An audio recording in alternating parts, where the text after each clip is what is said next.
Bismillahirrahmanirrahim. Assalamualaikum warahmatullahi wabarakatuh. Waalaikumsalam warahmatullahi wabarakatuh. Alhamdulillah nahmaduhu wa nasta'inuhu wa nastaghfiruh wa natubu ilaihi wa na'udzu billahi min shururi anfusina wa sayyiati a'malina. Wa may yahdihillahu fala mudilla lahu wa may yudlilhu fala hadiya lahu. Asyhadu an la ilaha illallah wahdahu la syarika lah wa asyhadu anna Muhammadan abduhu wa rasuluh la nabiyya wa la rasula ba'da amma ba'du. Qala Allah ta'ala fi kitabil karim ba'da na'udzu billahi minasy syaithanir rajim. Bismillahirrahmanirrahim.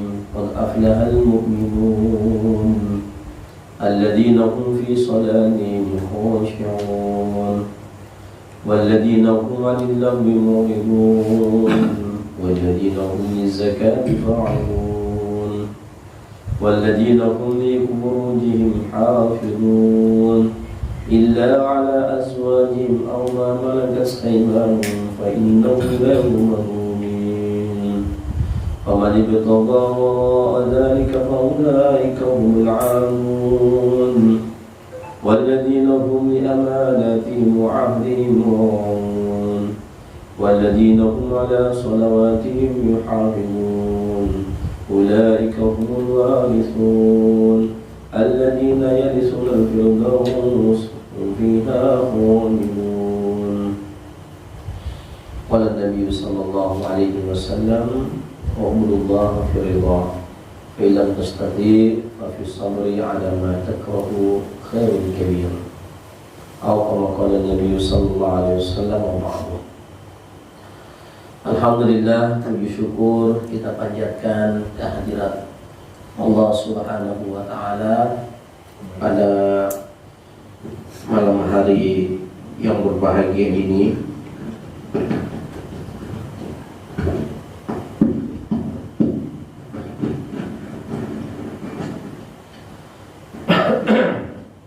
Kita semua bisa hadir, berkumpul, bermuajahah, bersilaturahim untuk menguatkan iman dan takwa kita kepada Allah Subhanahu wa taala. Bahwa iman kita ini yazidu wa yanqus. Iman kita ini terkadang bertambah dan terkadang berkurang. Tidak ada doa Nabi yang sering dibacakan oleh beliau, kata para sahabat, dan kami seringkali mendengar beliau berdoa kepada Allah, ya muqallibal qulub tsabbit qulubana tsabbit qalbi ala dinik. Wahai zat yang membolak-balik hati, tetapkanlah hatiku ini di atas agamamu. Atas dasar untuk menjaga keimanan yang sangat mahal yang telah kita dapatkan, baik melalui warisan orang tua, secara DNA kita lahir menjadi muslim, menjadi mukmin, ataupun ada yang mu'allaq misalnya, kita perlu menjaganya, berupaya untuk senantiasa menjaga dengan sepenuh jiwa. Ya, dan memang demikianlah yang diperintahkan oleh Allah Subhanahu wa taala kepada kita semuanya, ya. Sehingga dengan demikian iman itu terus tertancap di dalam kalbu kita hingga akhir hayat, sampai akhir hayat kita. Tentu tidak hanya dengan beramal soleh, tetapi mulazamah fi thalibil ilmi, senantiasa mulazamah, berketerusan di dalam belajar. Tidak ada saat kita berduduk bersama itu yang terbaik kecuali mujalasatul ulama, duduk bersama dengan para alim ulama. Itu duduk yang terbaik karena kita diarahkan, ya. Kalau menyimpang kita diarahkan kembali. Itulah adalah salah satu trik bagi kita untuk senantiasa menangkal hal-hal yang bisa mengotori iman, mengotori kalbu kita. Karena untuk bisa mentazkiyatun nafs kita itu sangat berat, ya, mentazkiyah, mensucikan senantiasa jiwa kita. Nantilah insyaallah di pertemuan berikutnya saya akan bahas kiat-kiat untuk tazkiyatun nafs. Ya, malam hari ini saya menyampaikan satu ayat dalam muqaddimah tadi. Sebelumnya kita kirim salawat kepada Rasulullah SAW. Allahumma sholli ala sayyidina Muhammad wa ala ali sayyidina Muhammad. Jadi karomah yang kita dapatkan tidak hanya berupa hal-hal yang sifatnya supranatural atau yang sifatnya melalui amal saleh yang kita kerjakan, tetapi karomah juga itu berada di jalan yang lain bisa kita dapatkan, yaitu dengan belajar. Ya, maka di majelis ini kita berupaya untuk semua materi-materi agama, ya, konsep agama kita bisa pahami dengan baik. Tidak hanya secara konteks, tetapi kita mempelajari video secara hakiki apa makna-makna, apa maksud-maksud. Makanya kita Syafatul Qulub, kita Sahihul Ibad, ya, kita Sahih Muslim, Sahih Bukhari, kita Al-Hikam, ya, Kasifatus Syajah, Syarah Safinatun Najah, itu semua bisa mengantarkan kita. Jadi kita mengalas amalia zikir yang kita amalkan ini untuk supaya memperkuat amalia zikir, bukan memperlemah. Ya, jangan pula kita ini belajar tetapi amaliyahnya malah merosot. Manis dada ilman lam yazad minallah wa lam yazad minal huda illa huda. Hati-hati, Nabi mengatakan kepada kita, barang siapa yang bertambah ilmunya namun tidak bertambah amalnya, justru dengan ilmu itu malah menjauhkan dia dari Allah, bukan mendekatkan dia dengan Allah. Kita harus istighfarkan diri kita, nengok aib-aib sendiri. Ya, asik kita mengkaji tapi amalia kita merosot, tidak begitu diajarkan oleh Rasulullah. Ya, antara ilmu dan amal itu seiring sejalan. Ilmu menguatkan amal, amal menjadikan ilmu sebagai fondasi. Ya, ini jangan kita sudah bertambah ilmunya, amalnya berkurang. Nanti kita mendapatkan hardik daripada ilmu itu sendiri. Di hardik kita, di dakwah kita nanti di akhirat sama ilmu itu sendiri. Ya, hanya sambil kita belajar ini untuk menambah pengetahuan. Kenapa saya banyak mengajar, mendidik, membimbing secara taklim? Ya, supaya menguatkan bingkai zikir yang kita sudah dawamkan, supaya lebih menguatkan kita punya sholat, supaya lebih memahamkan kepada kita apa makna puasa, supaya kita lebih banyak bersedekah, supaya kita lebih banyak beramal-amal soleh, bukan rosok. Ya, hati-hati, nanti dengan ilmu ini kita akan dihadir oleh Allah Subhanahu wa Ta'ala. Ya, jadi saya ingatkan pada diri saya dengan hadis itu selalu saya ulang-ulang, bukan untuk orang lain saja, tetapi lebih utama bagi diri saya sendiri. Kamu sudah banyak dapat ilmu dari Allah. Kalau kamu tidak kuatkan amalmu, Allah Subhanahu wa Ta'ala mengatakan dalam sebuah hadis qudsi, barang siapa yang sepanjang hidupnya totalitas dia beribadah kepada Allah, Allah jamin baginya rezeki. Kita hidup di atas dunia kan bukan untuk menunggu harta, tapi dalam rangka untuk ubudiyah kepada Allah Subhanahu wa Ta'ala. Ya, jadi kita belajar, ini adalah bagian daripada konsep kita belajar ini supaya kita paham apa yang kita amalkan, supaya kita mengerti kemana arah tujuan kita beramal. Ya, dari awal kita sudah landasi innamal a'malu binniyat. Sesungguhnya segala amal itu tergantung daripada niat tadi daripada Allah Subhanahu wa Ta'ala. Para jamaah sekalian rahimani wa rahimakumullah, ya. Dari tadi sudah saya juga kaji di pesantren di depan santri-santri saya. Ya. Ada satu surah Al-Mu'minun yang kita coba untuk angkat pada malam hari ini supaya kita lebih khusyuk dalam sholat kita. Ya. Allah Subhanahu wa taala berfirman, "Qad aflahal mu'minun." Sungguh aflaha itu sangat. Jadi dua kali Allah menyebutkan sungguh sangat beruntung. Qad itu sungguh, aflaha itu sangat beruntung. Berarti betul-betul sangat beruntung. Apa orang-orang yang beruntung yang dimaksudkan itu? Al-mu'minun, itu orang-orang yang beriman. Beda antara iman dan Islam. Beda. Islam itu adalah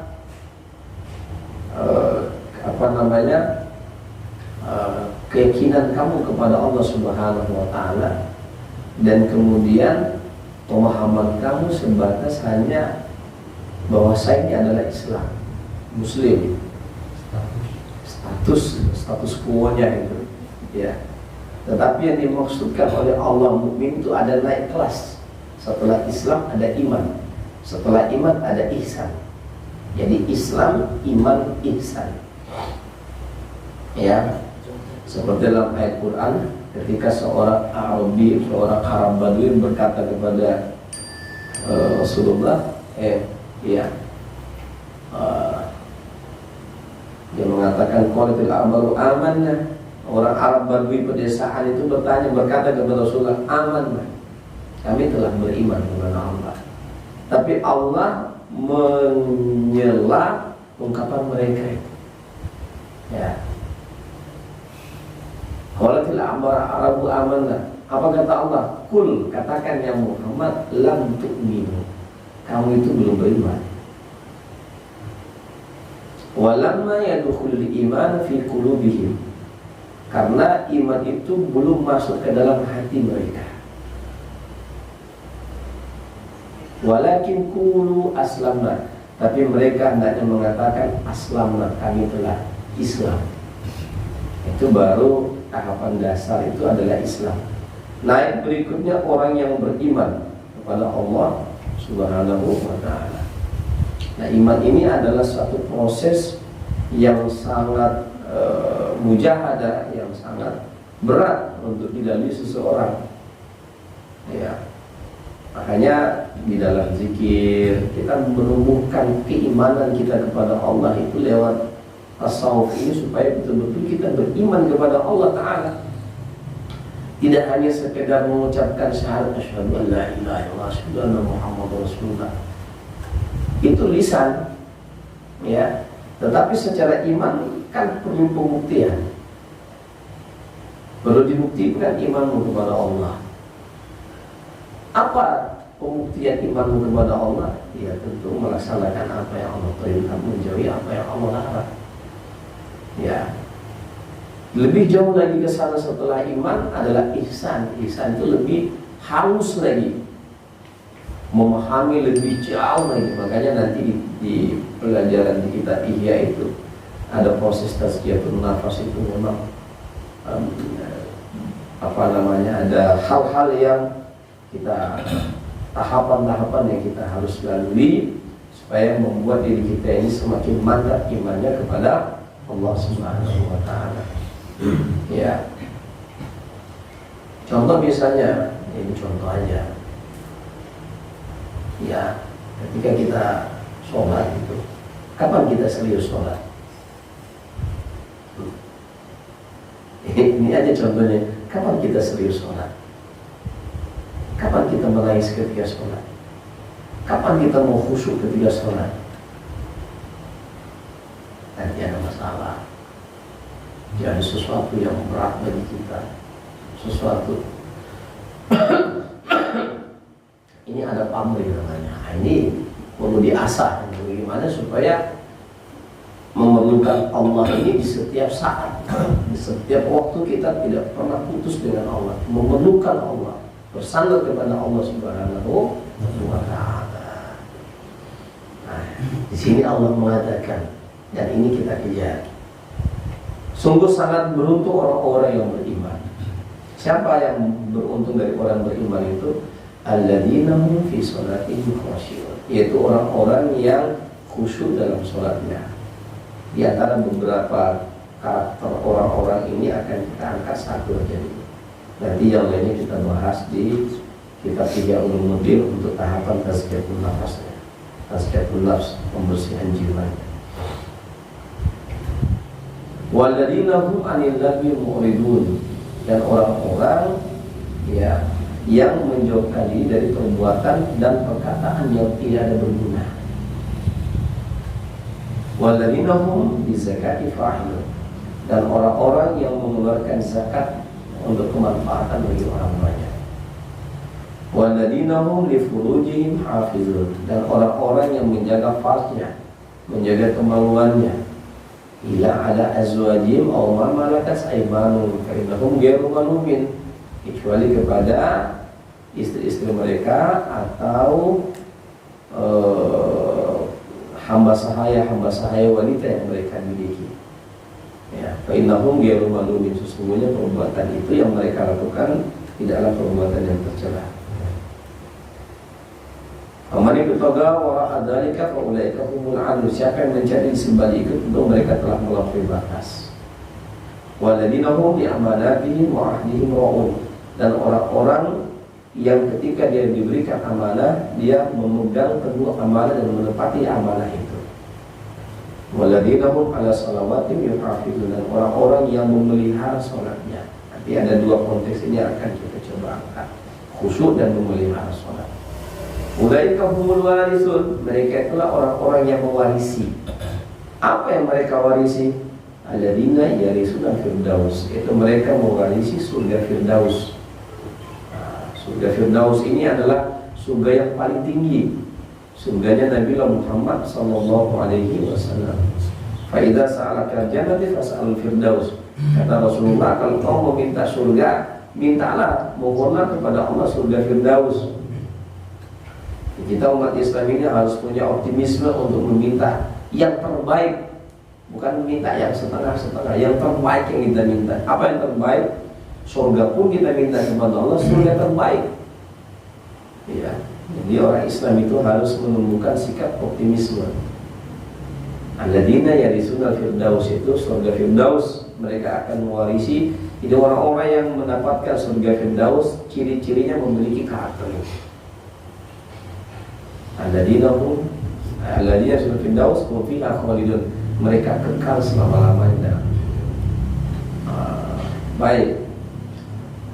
Kemarin ya kita sudah membahas tentang perkara sholat ya, ibadah khusyuk ya di sholat, tentang kekhusyuan dalam sholat. Kemarin sampai di mana ya kita? Kita lanjutkan aja dulu ya. Qala sallallahu alaihi wasallam dalam kitab Mukasyafatul Qulub ya, kita kirimkan satu Fatihah untuk beliau. Alhamdulillah Nabi Muhammad sallallahu alaihi wasallam. Semua ila ruhul al-iman al-wasal syauqul Fatihah. A'udzu billahi minasyaitonir rajim. Bismillahirrahmanirrahim. Alhamdulillahirabbil alamin arrahmanir rahim maliki yaumiddin. Iyyaka na'budu wa iyyaka nasta'in. Ihdinas siratal mustaqim. Shiratal ladzina an'amta 'alaihim ghairil maghdubi 'alaihim waladdallin.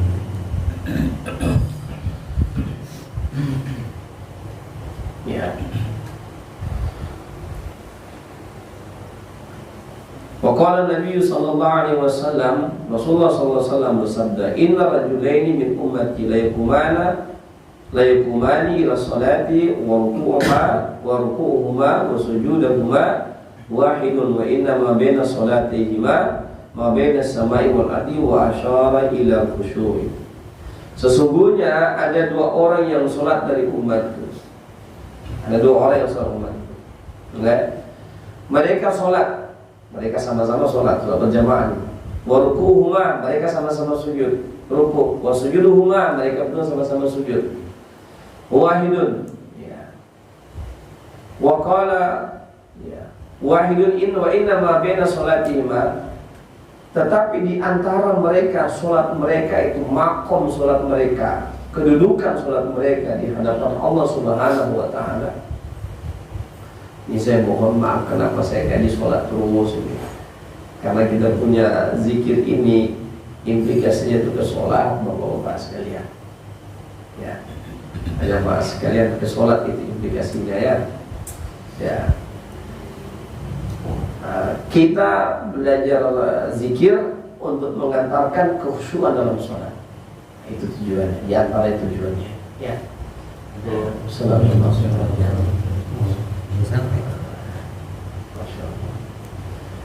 Supaya kita tidak terkena hadis ini, supaya kita tidak dikena sama hadis ini. Di hadis ini juga selalu terngiang-ngiang di telinga saya hadis ini. Ya, sehingga berupaya sekuat tenaga untuk khusyuk. Ya. Wa inna ma baina sholatihi ma baina samai wal ardh. Kedudukan antara orang yang satu ini dengan yang satu ini di hadapan Allah Subhanahu wa Ta'ala bagaikan langit dan bumi. Yang satu kedudukannya tinggi di hadapan Allah, yang satu rendah. Ustaz, saya rendah-rendah aja. Kalau diterima Allah, ya. Kalau tidak terima Allah, cuma ada lagi. Jadi lebih baik kita berupaya untuk khusyuk kepada Allah daripada tidak sama sekali. Ya, karena dengan upayanya kita untuk khusyuk kepada Allah Subhanahu wa Ta'ala, supaya tidak ada harapan ini diterima Allah, semoga kita punya sholat. Ya, upayakan ya. Antara langit dan bumi perbedaan kedudukan sholat itu. Jangan kita berputus asa untuk bisa khusyuk. Kenapa? Kata Nabi SAW di sini, wa isyara ila khusyuk. Perbedaan itu karena khusyuan. Perbedaan antara yang satu dengan yang satu sholat itu karena khusyuknya. Sama-sama, dia sama-sama belajar di majelis, sama-sama belajar. Bahkan dia kiai, dia ustaz. Tapi tidak menjamin. Bisa jadi muridnya lebih tinggi kedudukan sholatnya daripada gurunya. Ya, makanya kita belajar. Ya. Dan jangan kita menyepelekan rahmat Allah Subhanahu wa Ta'ala. Dan jangan kita menghalangi rahmat Allah itu untuk diberikan kepada kita. Saya ini Ustaz, susah sekali mau khusyuk. Memang yang namanya khusyuk itu tidak mudah didapatkan pada jamaah. Apakah kita memikirkan mudah dapat khusyuk itu? Berat. Justru karena beratnya khusyuk itulah Allah memberikan penilaian lebih kepada ibadah sholat yang kita kerjakan. Ya. La sholat liman lam yahdur qalbahu fi sholat. Tidak ada sholat orang yang hatinya tidak hadir dalam sholat. Ini kan peringatan-peringatan Nabi SAW. Kamin sholatin laysa lahu min sholatin illal da'uf. Tidak banyak orang yang sholat tidak dia dapatkan dalam sholat ini kecuali kecapean saja. Di akhir zaman itu kata Nabi SAW akan terjadi.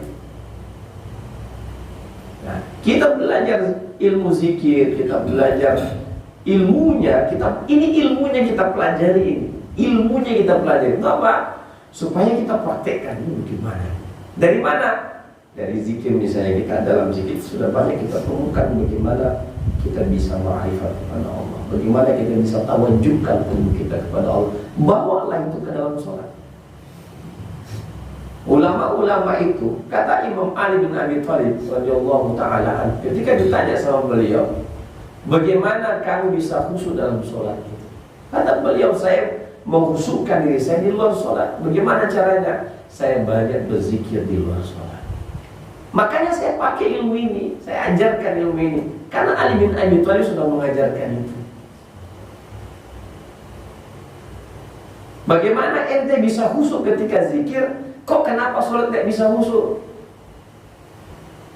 Berarti ada yang salah dalam pembelajaran. Ada yang salah dalam mempraktekkan. Kalau dalam zikir kita bisa khusyuk, tentu dalam sholat lebih lagi kita bisa khusyuk kepada Allah Ta'ala. Karena itu bukan saya ngomong, yang ngomong Ali bin Abi Thalib. Nah, supaya apa? Belajar kita selama ini ada naik makom sholat kita itu naik, ya. Kita pelajari di sini. Jadi kata Nabi SAW, ada orang yang sholat, dia punya kedudukan di bumi saja. Ada yang sampai ke langit. Tergantung mana? Tergantung kekhusyuan dia kepada Allah Subhanahu wa Ta'ala. So kenapa? Pada saat kita sholat itu memanglah setan ini luar biasa menggoda anak manusia. Ketika azan berkumandang, setan lari terbirit-birit. Ketika selesai sholat, selesai azan, dia datang lagi. Oh, macam-macam. Ya, ro'aitu kada wa kada, ingatlah ini dan itu, ingatlah ini dan ingatlah ini dan itu. Makanya diajarkan di dalam ilmu tasawuf, mir'atul qalbi itu kita bersihkan supaya hijab kita kepada Allah tidak terlalu tebal. Apa hijab-hijab? Ad-dunya wa ma fiha, dunia dan apa saja di dalamnya. Yang kedua, maksiatullah, bermaksiat kepada Allah, itulah. Yang ketiga apa? Hawahu nafs, mengikuti hawa nafsu. Ini semua hijab-hijab dalam kitab iya. Berat sekali memang. Ya kalau tidak berat itu bukan kamu mau belajar. Karena yang namanya mujahadatun nafs, upaya diri untuk memperbaiki diri. Nah, emangnya kalau menjadi waliullah itu langsung ceplak. Tiba-tiba jadi wali. Oh, itu wali dajjal. Itu wali. Kalau kita semua ini wali murid lah. Tidak mudah itu memang menjadi orang-orang yang dekat dengan Allah Ta'ala. Tidak mudah. Ya. Wah. Ya.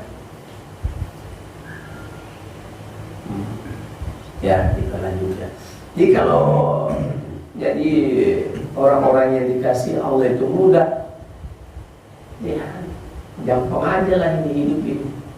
Jika tidak seperti itu, ya, dalam pengabdian kita kepada Allah ini memang luar biasa. Tantangannya, rintangannya, cobaannya, halangannya, macam-macam.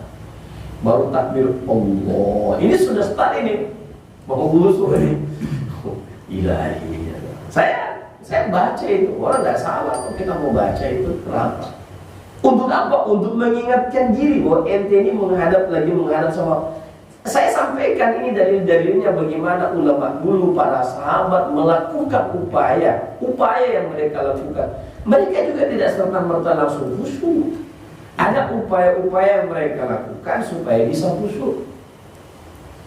Karena nilai sholat kita itu di khusyuk tadi.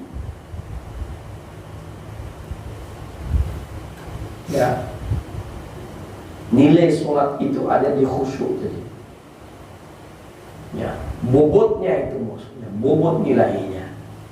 Ya, makanya kita berzikir. Saya selalu mengulang-ulang, kita berzikir ini supaya kita bawa ini kekuatan zikir, ilmu zikir ini, pengalaman zikir ini dalam sholat kita. Ya, disitulah penghambaan kita kepada Allah Subhanahu wa Ta'ala. Penghambaan. Ya. Qala sallallahu alaihi wasallam, Nabi sallallahu alaihi wasallam bersabda, la yanzurullah yaumal qiyamati ilal 'abdil ladzi la yuqimu shalahu baina raka'i wa sujudi. Allah tidak akan memandang di hari kiamat orang yang tidak menegakkan sulbinya di antara ruku dan sujud. Orang tidak sholat itu nggak akan ditengok sama Allah di hari kiamat. Kalau nggak ditengok itu berarti dibenci sama Allah. Masih mending ditengok. Ditengok dengan marah masih mending, Pak. Bang Isan marahin Bang Mika tapi dia masih tengok, itu masih mending. Tapi kalau Bang Isan sudah nggak nengok Bang Mika, jalan. Terserah ente lah. Itu betul-betul sudah marah. Ya. Kalau masih dilihat, masih ditengok kita, masih dilihat, itu masih betul. Ya. Makanya ini sholat, ini perhatikan baik-baik. Kita punya sholat. Ada sahabat Nabi SAW dibilang sama Nabi SAW, karena dia nolong Nabi angkatkan air untuk dia berwudu. Nabi tanya sama Nabi, bilang sama dia, ya, ini apa namanya? Nabi bilang, mintalah kamu sesuatu kepadaku. Dasar ini sahabat cerdas. Dia orang bawahan lah, kalau sama kita bawahan lah. Tapi dia kan cinta sekali sama Rasulullah SAW. Kayak kita ini, kita mau bersanding dengan Nabi dalam surga, makan sama-sama dengan beliau, minum sama-sama dengan beliau, kita mau. Maka Nabi sampaikan sama dia, mau minta apa sama saya? Dia pintar, dia tidak minta macam-macam, dia hanya minta sama Nabi. Apa kata dia? Ya Rasulullah, saya minta kepada engkau supaya saya bersama-sama dengan engkau dalam surga. Ya. Nah, kalau ada yang ngantuk berwudhu dulu, nggak apa-apa. Karena apa namanya, kasihan. Kondisi kalau memang anu besan aja, capek betul kasihan. Sampai kasihan bekerja. Ya. Apa kata beliau? Saya tidak minta yang banyak-banyak, saya hanya minta bersama denganmu dalam surga. Kata Nabi, kalau itu permintaanmu, fa'inni bikasrati sujud, maka bantu saya, kamu banyak-banyak sujud di hadapan Allah, banyak-banyak sholat. Ya, sholat witir sebelum tidur kerjakan. Man lam witan falaysa minni, kata Nabi. Siapa yang tidak witir malam hari, dia bukan bagian daripada golongan. 3 rakaat, jangan tinggalkan. Kalau tidak bisa malam hari, ya enggak, qadha di siang hari. Sholat witir 3 rakaat sebelum tidur. Dan ini insya Allah saya dawamkan. Saya berharap antum juga dawamkan ini. Subhanallahi rabbikal a'la, rakaat pertama, rakaat kedua ayat kafirun, yang rakaat ketiga qul. Kalau tidak bisa juga Subhanallahi rabbikal a'la tidak hafal, Subhanallahi rabbikal a'la tidak hafal, ya sudah 3 kul aja dibantai sekalian. Rakaat pertama Al-Ikhlas, rakaat kedua rakaat ketiga An-Nas, Allah. Ya, lepas itu antum zikir, istighfar. Ya, setelah itu antum zikir la ilaha illallah, la ilaha illallah. Ini antum amalkan, saya jamin 40 hari antum amalkan, terbuka itu jalan-jalan buat antum. Saya jamin. Amalkan. 40 hari antum amalkan ini, witir, zikir, insya Allah hajat-hajat antum Allah kabulkan. Ya, jangan lepas. Dan di antara sholat-sholat yang Nabi tidak pernah tinggalkan adalah sholat witir. Tidak pernah beliau tinggalkan sholat witir itu sebelum tidur. Ya. Oke. Wa qala sallallahu alaihi wasallam, man shalla salatan li waqtiha wa asbal wudu'iha wa timma ruku'iha wa sujudiha wa khusyuriha arajat wa hiya bayadun musfaratun. Ini sudah pernah saya bahas kemarin, ya. Musfaratun taqulu hafizakallahu kama hafizatani. Wa man shalla, siapa yang sholat di awal waktu, wudunya dia sempurnakan. Dia sempurnakan juga rukunya. Jangan cepat-cepat kalau ruku, sempurnakan. Saya sudah ajarkan, sudah tinggal diamalkan itu, ya. Wa sujuduha, dia sempurnakan sujudnya, dia sempurnakan, dia diupayakan khusyuknya.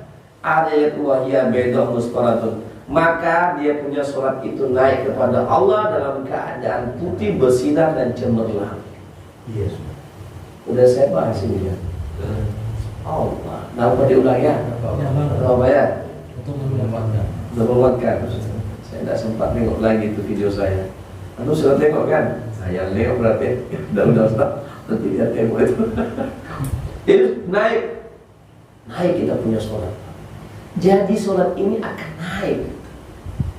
Khusus untuk sholat ini amalan khusus yang memang otomatis ketika sholat itu naik kita punya ibadah sholat itu. Dia kalau memang betul-betul kita sempurnakan, putih cemerlang dan bercahaya.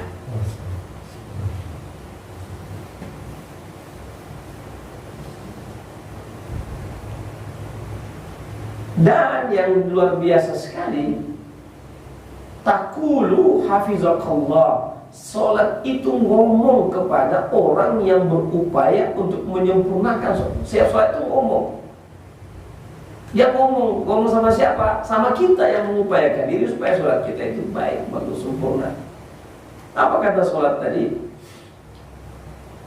Hafizakallah kama hafizakan. Semoga Allah menjagamu seperti mana engkau menjaga aku. Dia ngomong sama kita. Kau bisa ngomong Ustaz? Gampang bagi Allah untuk mewujudkan sesuatu yang tidak mungkin, mustahil dijadikan makhluk. Kalau Allah menjadikan sholat itu jadi makhluk, jadi makhluk. Jadi makhluk dia. Dia ngomong, tidak percaya ini omongan saya, berarti ente tidak percaya omongan Rasulullah. Ini perkara yang gaib, yang Nabi omongin. Tentu ini benar. Ya. Jadi kita kalau betul nanti ngomong sholat tadi, semoga Allah menjagamu seperti mana engkau menjaga. Demikian juga sebaliknya, kalau orang menyia-nyiakan sholatnya, kemudian tidak dia sempurnakan dia punya wudhu, tidak dia sempurnakan rukuknya, tidak dia sempurnakan sujudnya, tidak dia upayakan dia khusyuk dalam sholat, maka naik dia punya sholat itu ke langit dengan berwarna hitam legam, muslimah hitam legam.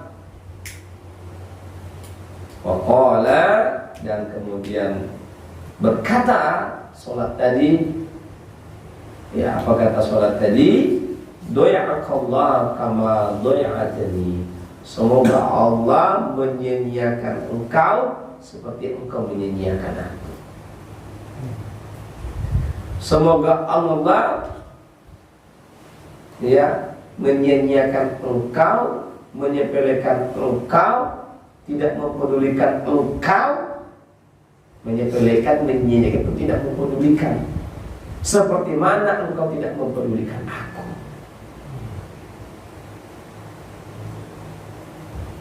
Wah ini Ustaz, hadisnya keras betul Ustaz. Dan ini harus saya sampaikan, karena ini ilmu, supaya naik kualitas ibadah kita. Ya, udah 3 tahun kita belajar, masa kelasnya kelas TK, naik grade. Tentu dengan bekalan ilmu. Dari mana ilmunya supaya bisa khusyuk? Dari zikirmu. Jadi kalau ada Ustaz, saya tidak tahu khusyuk, bagaimana ente waktu sili kemarin? Sampai ente nangis, sampai ente bisa bertahan, sampai itu pikiran itu memang betul-betul ke Allah, dunia itu dan segala macam tidak ada ente ingat, bawalah itu dalam sholat. Gunanya zikir itu ke situ.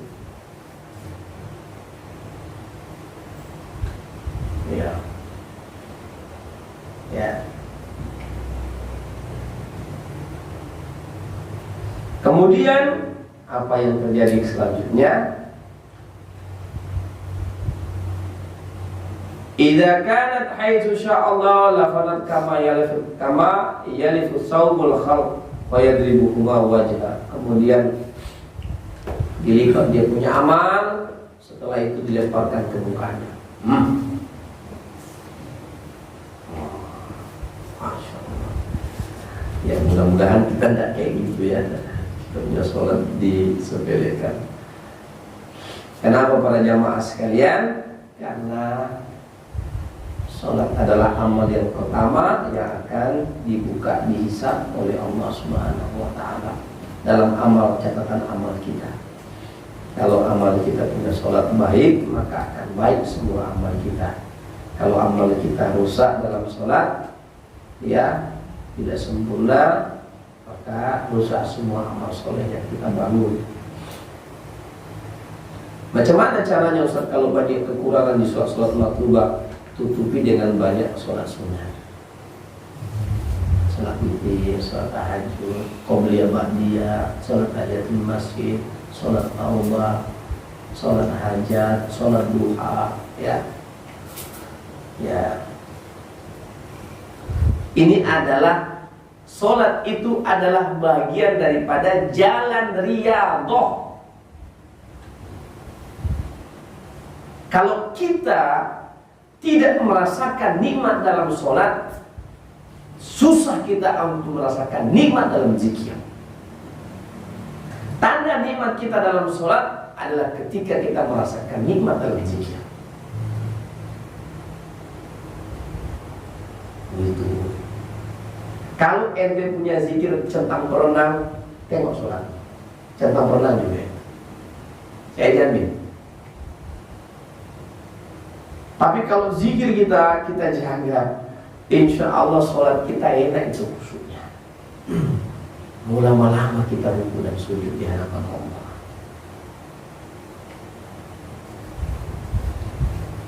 Coba aja. Ya. Itu ini ya, Ihya Ulumuddin mengatakan itu ada pertalian antara zikir dengan sholat, itu pertaliannya sangat kuat. Dalam riyadatul nafs, mujahadatun nafs, untuk mencapai tingkat maqam ma'rifatullah kepada Allah, antara sholat dan zikir ini satu amaliyah yang sangat kait mengait. Inna sholata tanha 'anil fahsya'i wal munkar wa la dzikrullahi akbar wallahu ya'lamu ma tasna'un. Dirikanlah sholat, sesungguhnya sholat mencegah orang dari perbuatan keji dan munkar. Sesungguhnya mengingat Allah adalah pekerjaan yang agung. Sesungguhnya Allah melihat apa yang kamu kerjakan. Jadi sholat dengan zikir ini, dua amalan ini yang tidak bisa lepas, satu paket.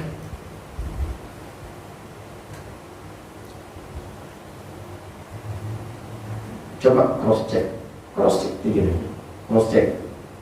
Mohon maaf, cross check.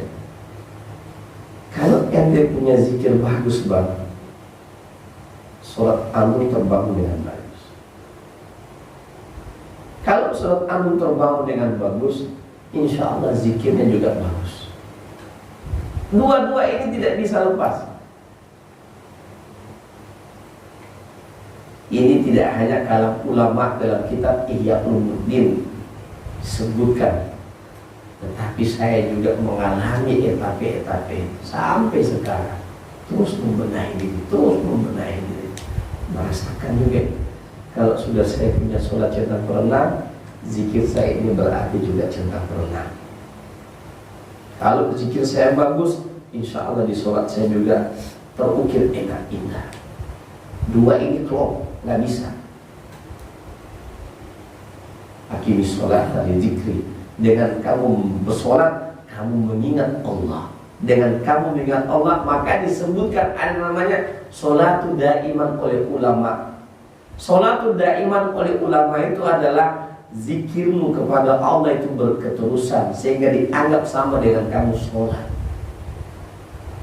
Itu maksudnya sholatul daiman, sholat yang berketerusan.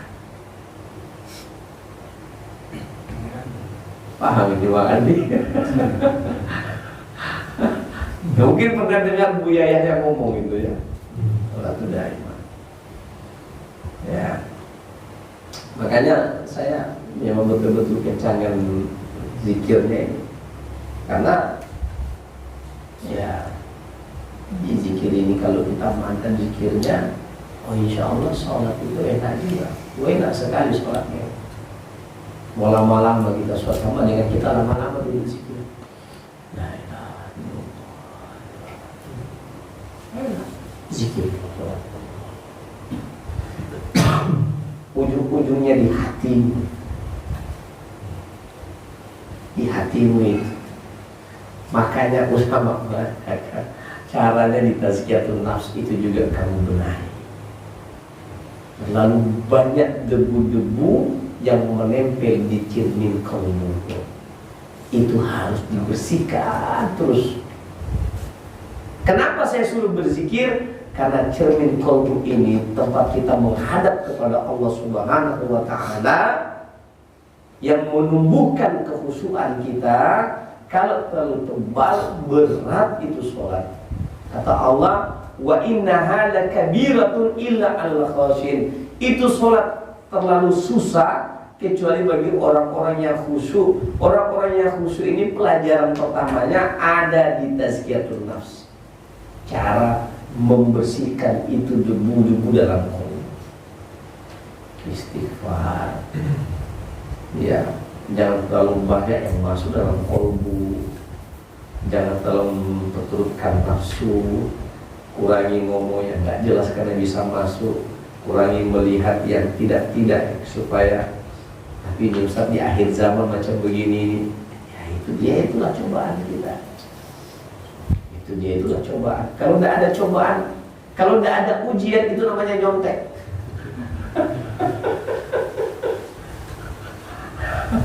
Kalau tidak ada ujian, itu namanya buka buku terus disalin.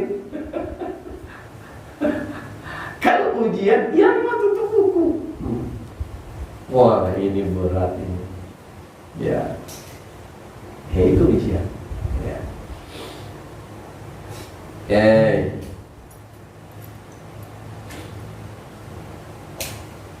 Kita lanjut.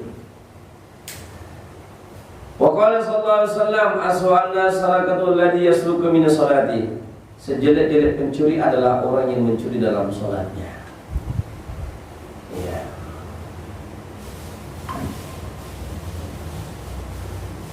Mencuri dalam salat itu orang yang cepat-cepat dalam salatnya.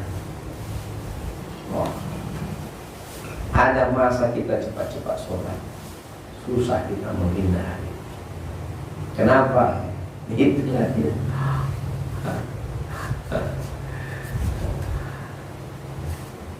Ya, kita ini belum lagi menjadikan sholat itu sebagai qurratu ain. Saya punya guru namanya almarhum Kiai Abdullah Said. Beliau orang yang sangat hebat dalam sholat. Saya pernah cerita jam 12 tang selesai jam 4. Kadang-kadang 3 jam, kadang-kadang 4 jam, kadang-kadang 2 jam sholat tahajudnya. Dan itu tidak satu malam, setiap malam. Macam mana nih? Dia pimpinan ormas Islam. Beliau pimpinan pesantren Hidayatullah di mana-mana. Beliau memimpin seluruh pesantren yang ada.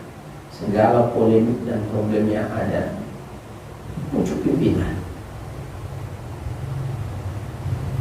Satu yang saya tangkap dari beliau, menyelesaikan segala masalah dalam sholat.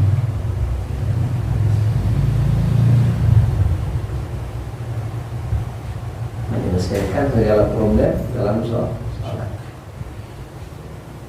Dan itulah Rasulullah ajarkan.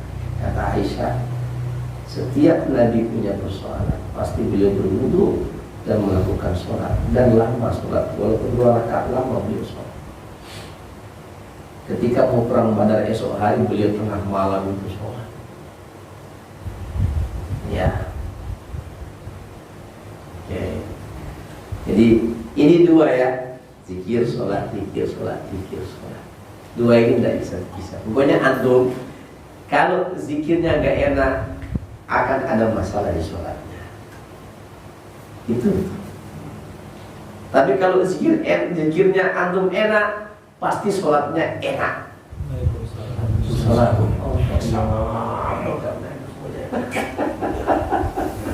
Mangga.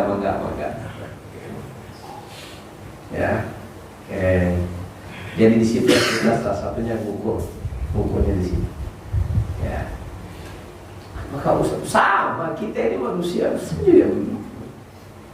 Ya, berdasarkan pengalaman dulu dan juga berdasarkan pengalaman saya pribadi. Karena kita terus membenahi, terus belajar. Ya, terus memperbaiki ibadah kita kepada Allah Subhanahu wa taala. Ya. Kalau nggak ada ibadahnya, apalagi harga kita di hadapan Allah. Kita ini hanya seonggok daging, dalamnya ada ruh. Apa yang kita mau banggakan? Apa yang kau banggakan? Kita ini hanya seonggok daging yang ada ruh. Kalau ruhnya dicabut, kamu ditanam dalam tanah, selesai. Jadi apa yang membanggakan kita pada diri kita? Ini muka yang cakep kayak gini dimakan ulat. Jadi tidak. Apa yang kita banggakan?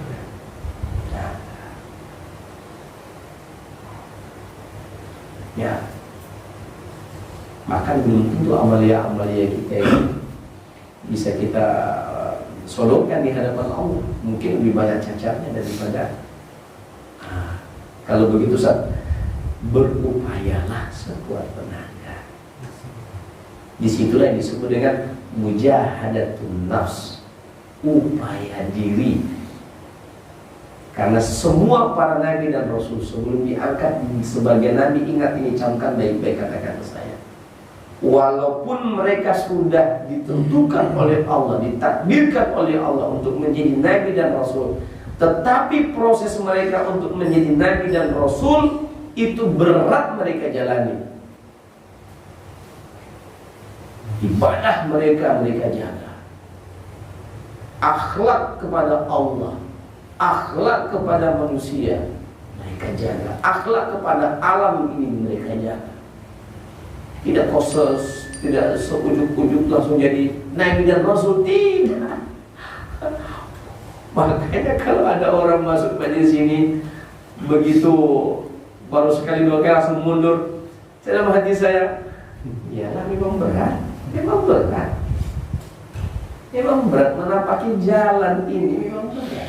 Maka kata Nabi SAW dalam hadisnya, "Ibudullah fil ridha." Beribadahlah kamu dengan hati yang senang. Senang aja.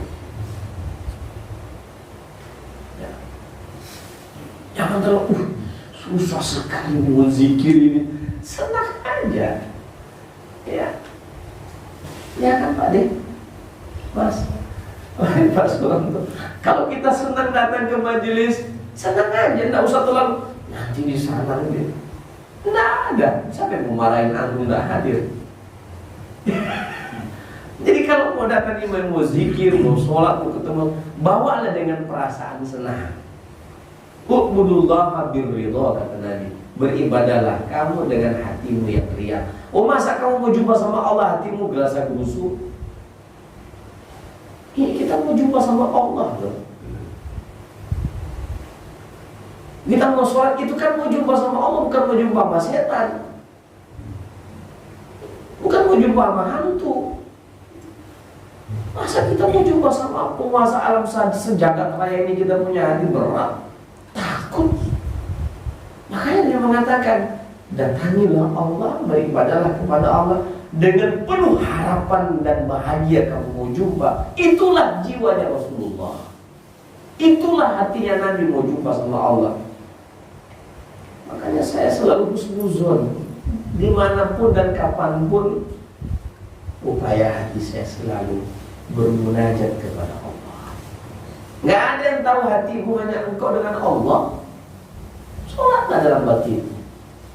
Ya Allah, aku ini dosanya banyak betul, nggak kehitung. Tapi aku tahu engkau maha ampun. Ya Allah, nggak berbuat baik lagi. Kalau terjerumus, kalau lagi gundah gulana, lagi apa? Ya Allah, engkau tahu engkau yang membuka jalan keluar bagi aku. Bahagia kan? Daripada jumpa sama Ustaz Mubedi nggak tahu bagaimana jalan keluarnya Ustaz begini, saya punya utang 10 juta. Saya juga susah membayarkan, Bang. Saya nggak punya duit. Tapi kalau kita datang kepada Allah, paling paling minimal perasaan itu terobati. Mudah-mudahan itu hilang. Sumpah kita yakin bahwa Allah pasti akan kasih jalan. Bahagia kan, bahagia. Maka orang yang saya sampaikan kemarin, orang yang datang kepada Allah itu dia sudah dapat apa yang dia cita-citakan walaupun belum terjaharkan. Dia sudah bahagia dahulu sebelum dijaharkan apa yang dia impikan. Kenapa? Dia sudah senang, yakin bahwa Allah akan memuluskan apa yang dia.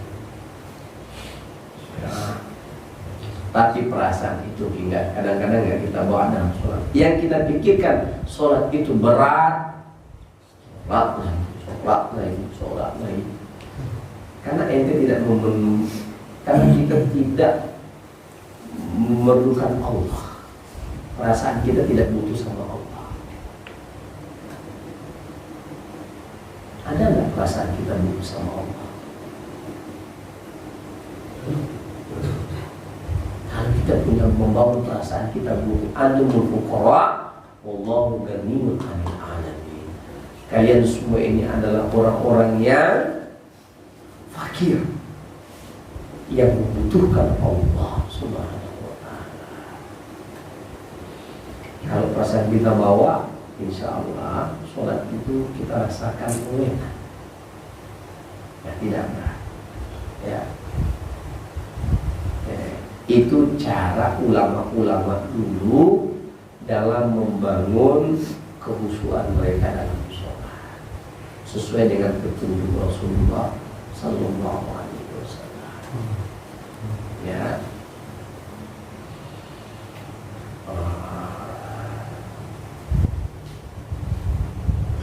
Mudah-mudahan kita bisa memberikan Allah surga Firdaus. Amin. Ada satu Al-Asam, mungkin saya pernah sampaikan di masjid ya. Kiat beliau supaya khusyuk itu, kata Hakim Al-Asam, kata Ali bin Abi Thalib mengatakan begini ya. Asal saja ke Hakim Al-Asam ya. Beliau mengatakan begini.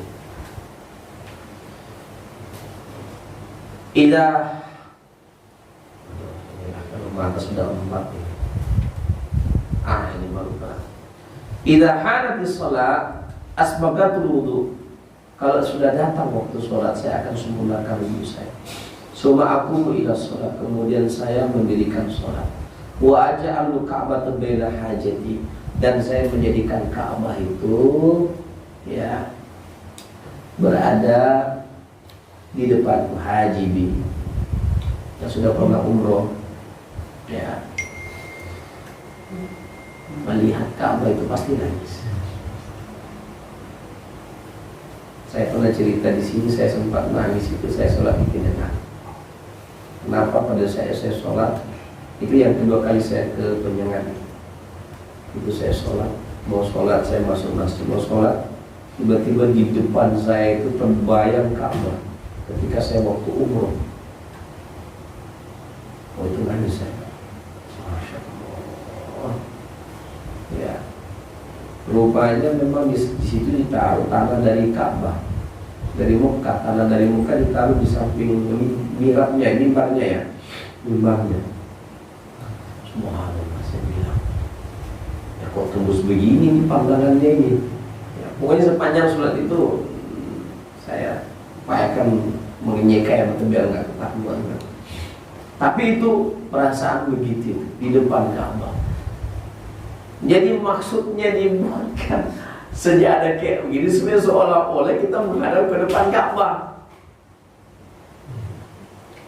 Nah, itu kalau pas umroh sholat di depan Ka'bah itu memang beda khusyuknya. Nangis betul-betul nangis sih. Nggak nyangka bisa sholat berhadapan betul dengan kiblat. Yang khusyuknya tuh waktu di sana itu wah, yang pengalaman pernah ke sana. Mas Imam, Mas Isa, ya.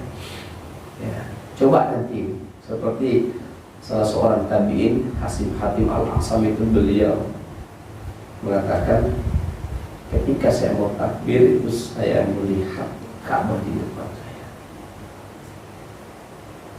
Mana bentuknya? Kan kita tidak dilarang kalau kita seperti itu perasaannya, ya. Kemudian kata beliau, wasiratu tahti qadami, dan jembatan sirat itu di bawah telapak kakiku. Aku lagi meniti di atas sirat.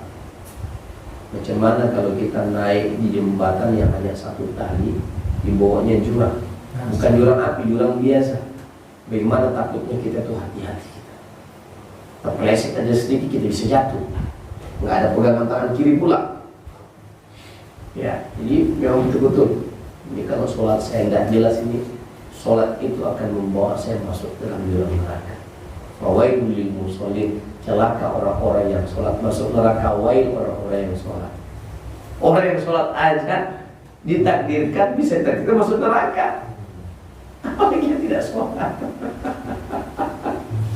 Alladzina hum an sholatihim sahun, yaitu orang-orang yang menyepelekan sholatnya.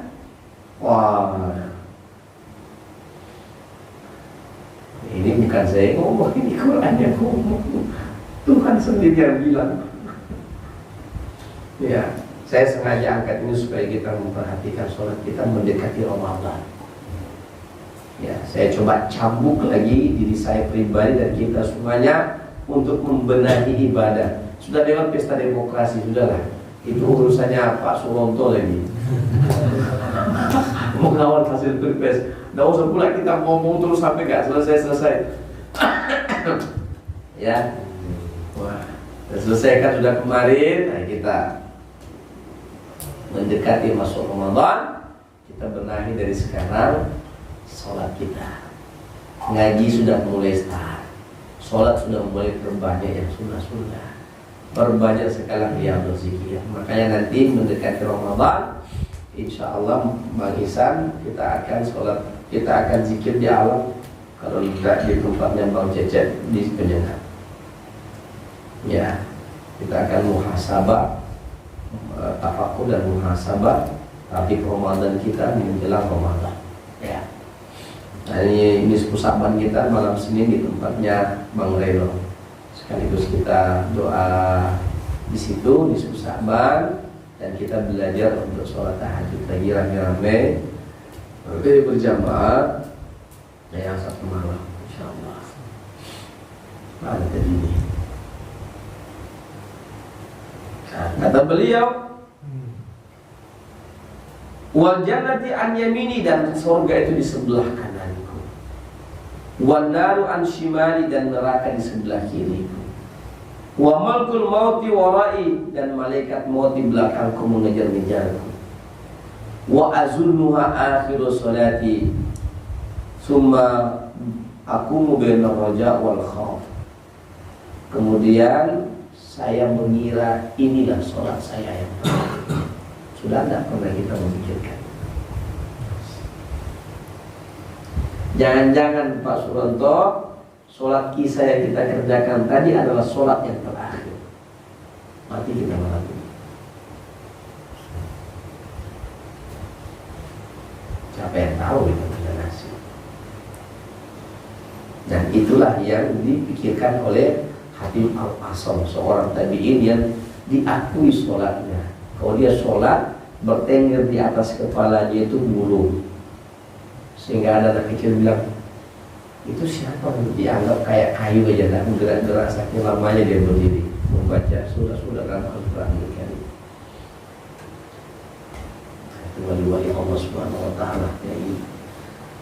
Kemudian beliau mengatakan, aku mubin raja wal khauf. Saya berdiri di hadapan Allah antara berharap dan takut. Berharap semoga sholatku diterima oleh Allah, dan takut jangan-jangan sholatku tidak diterima oleh Allah Subhanahu Wa Taala. Begitulah sikap-sikap para wali-wali Allah dalam ibadah sholat. Ya, tidak seperti mereka. Mungkin kita mau jadi supaya mungkin susah, tapi berupaya, ya, berupaya sekuat tenaga. Sengaja saya sampaikan ini, ya, mudah-mudahan bisa bermanfaat, ya, ilmunya dan diamalkan ilmunya. Insya Allah seperti yang Allah sampaikan Al-Quran tadi. Kemarin sudah saya bahas juga ya, orang yang khusyuk dalam sholat itu dikasih bidadari yang tercipta dari jafaran, minyak jafaran. Saking harumnya dia punya badan sampai badannya itu diciptakan dari minyak jafaran. Jadi harum sekali itu bidadari itu, Masya Allah. Khusus diberikan kepada orang-orang yang berjuang khusyuk dalam sholat. Ustaz, jadi gimana kalau kita tidak khusyuk dalam sholat? Nah, ini kita coba buka sesi tanya jawab 1-2 pertanyaan. Kalau ada yang bertanya kiat-kiat khusyuk dalam sholat, walaupun sebenarnya saya juga sudah pernah mengupas masalah ini dulu ya, awal-awal kali sama saya ya. Ya, saya persilakan sebelum saya tutup kalau ada yang bertanya.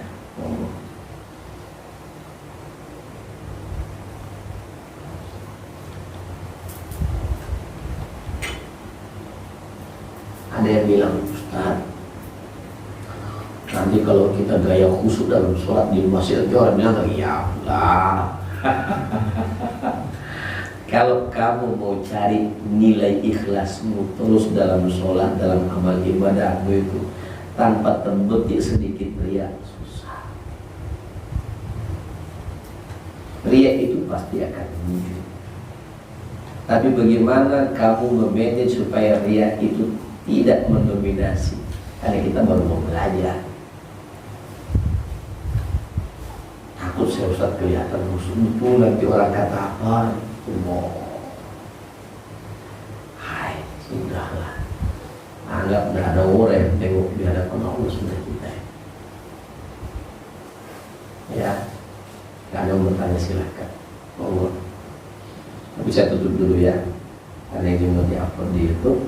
Ya, ada lumayan banyak main. Insya Allah saya janji malam nisfu Sya'ban nanti saya akan pas kitab Intisari kitab Ihya Ulumuddin ini. Di sini ada tentang tazkiyatun nafs, kiat-kiat dan sebagainya. Ya, insya Allah mudah-mudahan bisa saya khatamkan dalam satu malam. Ya, cara tazkiyatun nafs seperti apa? Misalnya mengendalikan marah itu seperti apa urusannya kalau kita ini susah mengendalikan nafsu, bagaimana caranya supaya kita ini bisa tidak terpaut dengan dunia, macam-macam. Ya, ini ada di kitab Ihya Ulumuddin, mudah-mudahan nanti akan kita bahas di sana. Ya, sekian, kita tutup dengan doa kifatul majelis. Alhamdulillah, syukur la ilaha illa anta astaghfiruka wa atubu. Wassalamualaikum warahmatullahi wabarakatuh. Waalaikumsalam.